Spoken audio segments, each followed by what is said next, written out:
What are they? Unfriendly, which is fortunate, really. They'd be difficult to love. Come on. And here the writer of Doomwatch created an even more disturbing scenario of a world attacked by a terrifying form of intelligent super rat. They've propped open the gates with spoons and forks. And taken the bait. Good Lord. Which means that we have got a reasoning carnivorous animal. Rattus sapiens.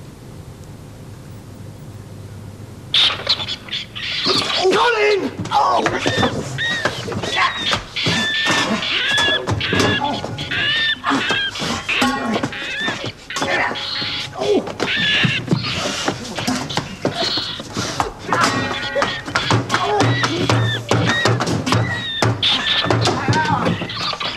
A young Robert Powell there, doing himself all kinds of good. So, monsters, viruses, green slime, space attacks. There are as many alien threats as there are ways of overcoming them. And as we've seen, by no means all are calculated to enhance an actor's dignity. The poor bunting who had to wrestle the Invisible Man. Robert with the rats sewn onto his trousers.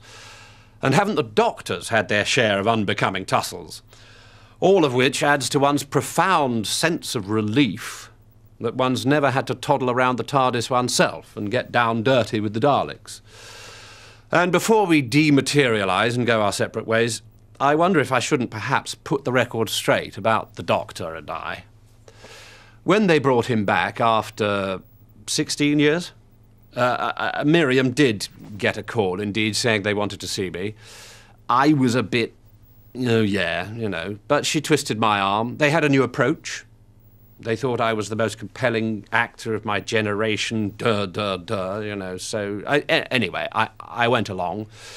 Get there, regulation 45 minutes wait in BBC reception before a 12-year-old producer with a smiley monkey on his T-shirt comes down, says, "Oh, it's such an honour to meet you, Mr. Craig. The part of the Evil Father Christmas was written specially for you."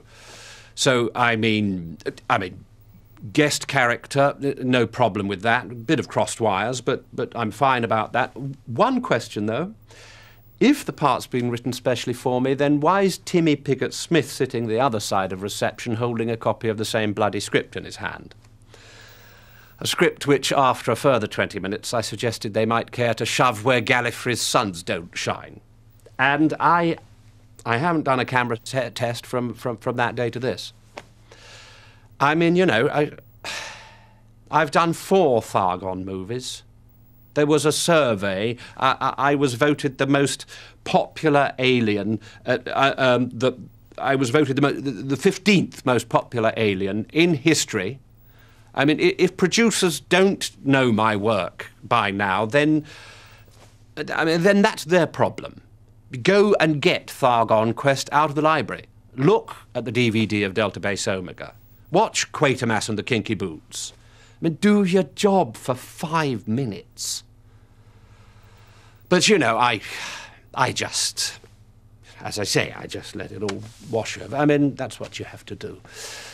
Well, at last we come to the point which, in all my masterclasses, I usually dread like a plague of super rats. But not in this case, because in science fiction, the whole fight-to-the-death process is ameliorated by the convention of the ray gun or laser zapper duel.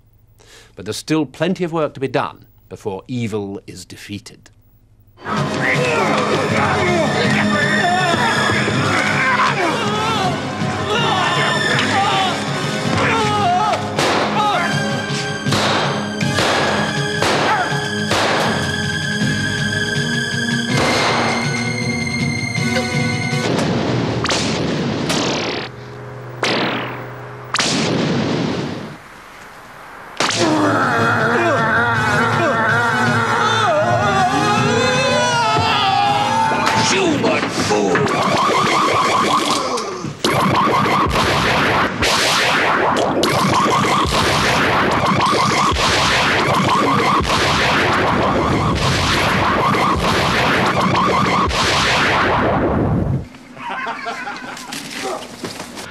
Tell to shut up. I'm telling you, sport. Now move on, okay?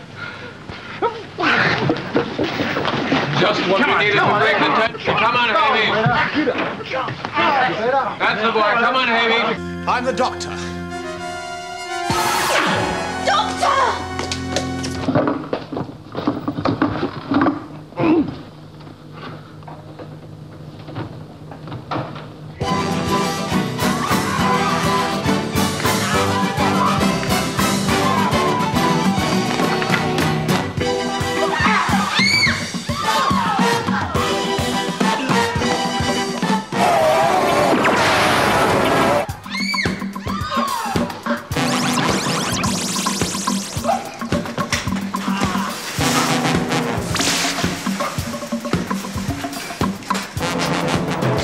Hello?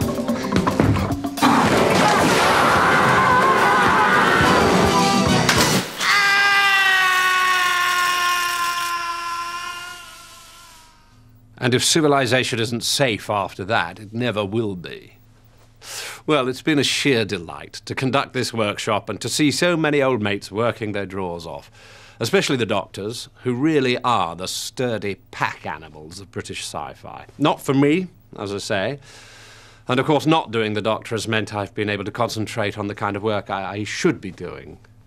Like this, my Atrocitus at the Cottesloe, my Gonath, although that looks as if it might have gone away after the business with the duvet cover. But to be honest, I would have had to have walked, even if they had retained my character as a speaking role. The thing is, I actually feel like I've got my life back. And there's no reason why I can't keep doing the Thargon conventions. So, all sorts of exciting things for the future. The future both for oneself and, more importantly, the future of the human race. We stand, Janus-like, on the threshold of time past and time to be. For who is to say there are no other worlds out there, or if truly we spin alone in the continuum, insignificant as a speck of cosmic dust.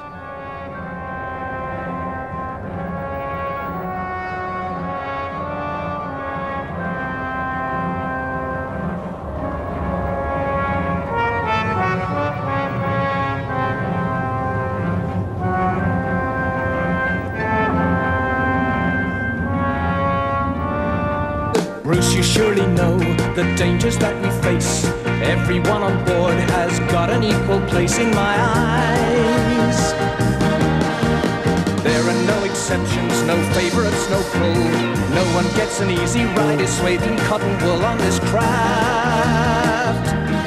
On this craft. Listen, Mr. Hone, if we're to be friends, you better know where my cooperation ends.